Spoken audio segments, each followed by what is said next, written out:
ऊपर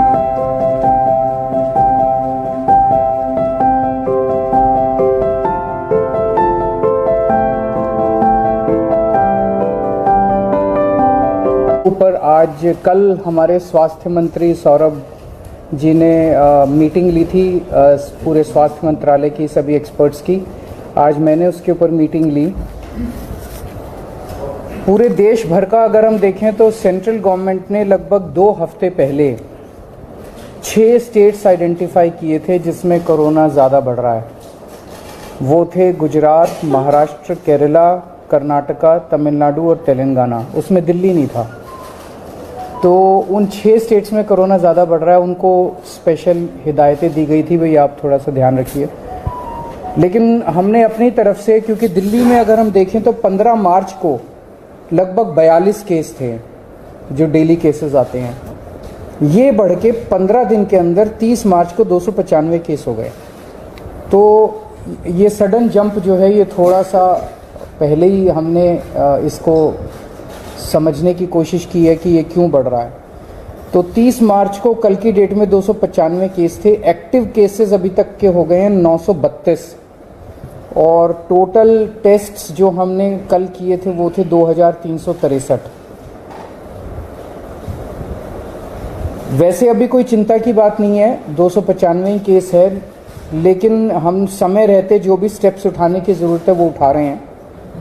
अभी तक टोटल 3 डेथ्स हुई हैं, उनमें 2 डेथ्स परसों हुई थी और 1 डेथ और 4-5 दिन पहले हुई थी। ये तीनों डेथ्स वो हैं जिसमें साइड डिजीज कोमॉर्बिडिटी जो है वो बहुत सीवियर थी तीनों केसेस में। तो ऐसा अनुमान है कि डेथ कोमॉर्बिडिटी की वजह से हुई है और शायद कोरोना इंसिडेंटल था, पर ये कहा नहीं जा सकता। तो उन जैसे एक केस है जिसमें किडनी का ट्रांसप्लांट हुआ था, वो 2-3 महीने से हॉस्पिटल में एडमिट था और उसकी डेथ हो गई। तो ये कहना कि वो कोरोना से डेथ हो गई ये थोड़ा शायद गलत होगा, लेकिन ये फैक्ट है कि 3 केसेस ऐसी डेथ हुई है जिनको कोरोना था।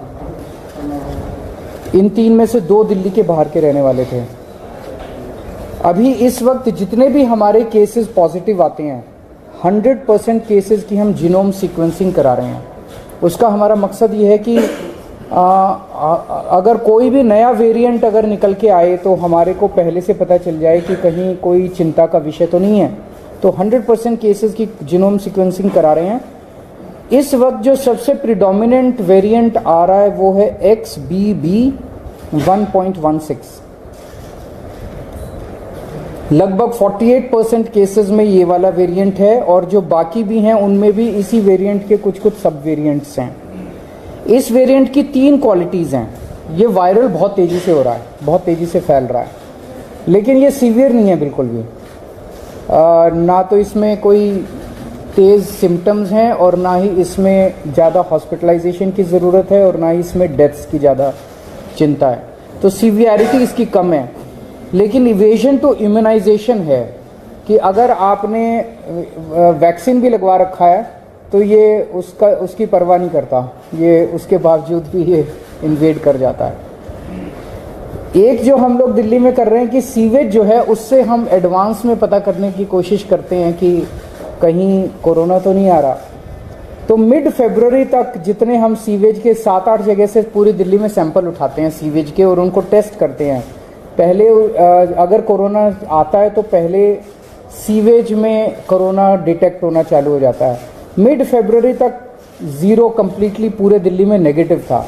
उसके बाद से धीरे धीरे पॉजिटिव कुछ सैंपल्स में आना चालू हुआ और पिछले 15 दिन में अब ये सीवेज में पॉजिटिव इसके वो निकल के आ रहे हैं। हमारी इसको लेके पूरी तैयारी है। वैसे तो कोई भी चिंता करने की ज़रूरत नहीं है, बहुत कम अभी केसेस हैं और कोई सीवियरिटी भी नहीं है, लेकिन तैयारियों को देखते हुए हमारी 7,986 बेड्स हमारे अभी तैयार हैं कोरोना के लिए। इसमें ऑक्सीजन वाले बेड्स भी हैं, इसमें वेंटिलेटर बेड्स भी हैं, इसमें आईसीयू भी हैं। 7,986 बेड्स हैं जिसमें से 66 बेड्स केवल ऑक्यूपाइड हैं।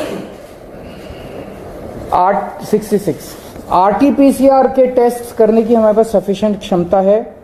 लगभग 4,000 टेस्ट हम सरकारी लैब्स में करने के लिए हमारे पास क्षमता है और प्राइवेट लैब्स में तो 1 लाख से ज़्यादा टेस्ट पर डे करने की क्षमता है। वैक्सीन भी बहुत अच्छा परफॉर्मेंस अभी तक रहा, नेशनल एवरेज से ज़्यादा अच्छा रहा।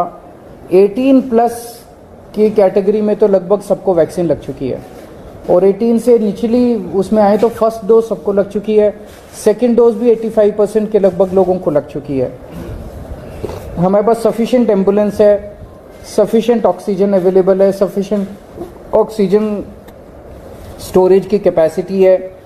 26 मार्च को हम लोगों ने 38 सरकारी दिल्ली सरकार के हॉस्पिटल्स की खुद ब खुद एक मॉक ड्रिल की थी कि बाई चांस अगर हो जाए तो, और इसमें जितने मान लीजिए कोई इक्विपमेंट काम नहीं कर रहा था, ऑक्सीजन वाली अवेलेबल है नहीं है, वैक्सीनेशन, सारी चीज़ों की एक से ट्रायल करके देखा था कि सारी चीज़ें काम कर रही है कि नहीं कर रही।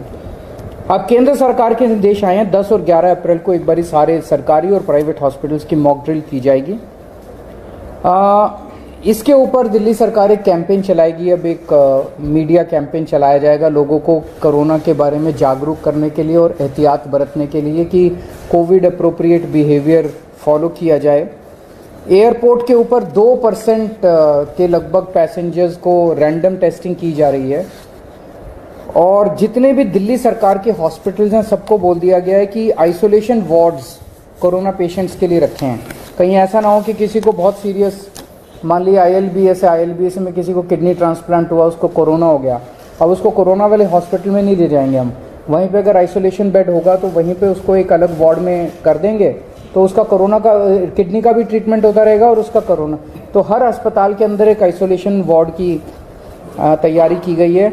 जितने सारी केसेस हैं एक्यूट रेस्पिरेटरी डिजीज़ वाले, उनमें जैसे ही मरीज एंटर करता है हॉस्पिटल में उसको तुरंत मास्क दे दिया जाता है, उनको 100% उनके टेस्ट किए जा रहे हैं। और जितने इन्फ्लुएंजा वाले लाइक सिम्टम्स वाले पेशेंट्स हैं उनको 5% उनके रैंडम टेस्ट किए जा रहे हैं। तो ओवरऑल दिल्ली में लोगों को घबराने की ज़रूरत नहीं है, सरकार पूरी तरह से नज़र रखे हुए है और सरकार पूरी तरह से किसी भी इवेंचुअलिटी को फेस करने के लिए तैयार है। सर बूस्टर डोज का क्या स्टेटस है? क्योंकि हमने देखा था कि जब कोविड था तो बहुत सारे लोग बूस्टर डोज लगवाए, लेकिन अब बहुत कम हो गया, इक्के लोग ही जाते हैं बूस्टर डोज। इसका क्या स्टेटस है अपना? सर बूस्टर डोज अब नो लॉन्गर एजुकेटेड और अब जो है नहीं लगाई जाती।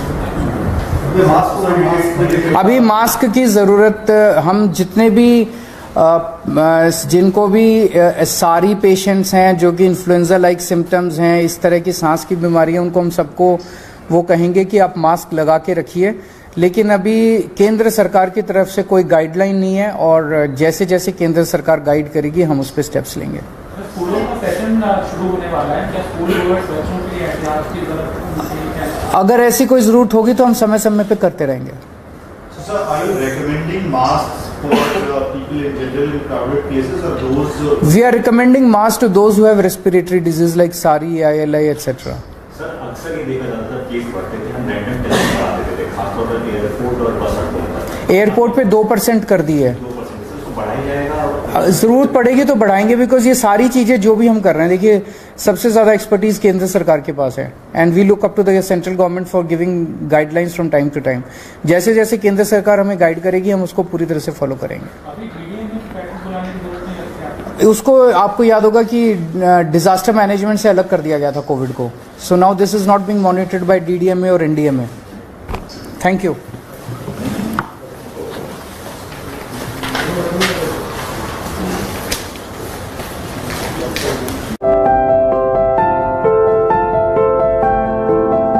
मशहूर समाज सेवी लाला चंदूलाल जी कबाड़ी का शोरूम सिंगला फर्नीचर्स, भिवानी का नंबर 1 फर्नीचर शोरूम। घर आप बनाइए, उसको सजाएंगे हम।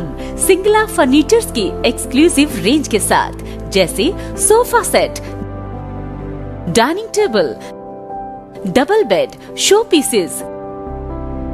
इसके अलावा आपको यहाँ मिलेंगे फैंसी मंदिर, अलमारी, सोफा कम बेड, झूले, ऑफिस कुर्सी व टेबल। दिल्ली व गुड़गांव से मिलने वाला फर्नीचर अब आपके शहर भिवानी में सिंगला फर्नीचर्स पर मिलेगा, वो भी बेहतरीन रेंज व उत्तम क्वालिटी के साथ। हमारे यहाँ फर्नीचर्स आइटम खुद के कुशल कारीगरों द्वारा तैयार किए जाते हैं। तो सजाइए अपने सपनों का घर सिंगला फर्नीचर्स के साथ। खुद का भरोसा व बाजार से सस्ता। सिंगला फर्नीचर्स 49 न्यू काठ मंडी, लोहारू रोड, भिवानी।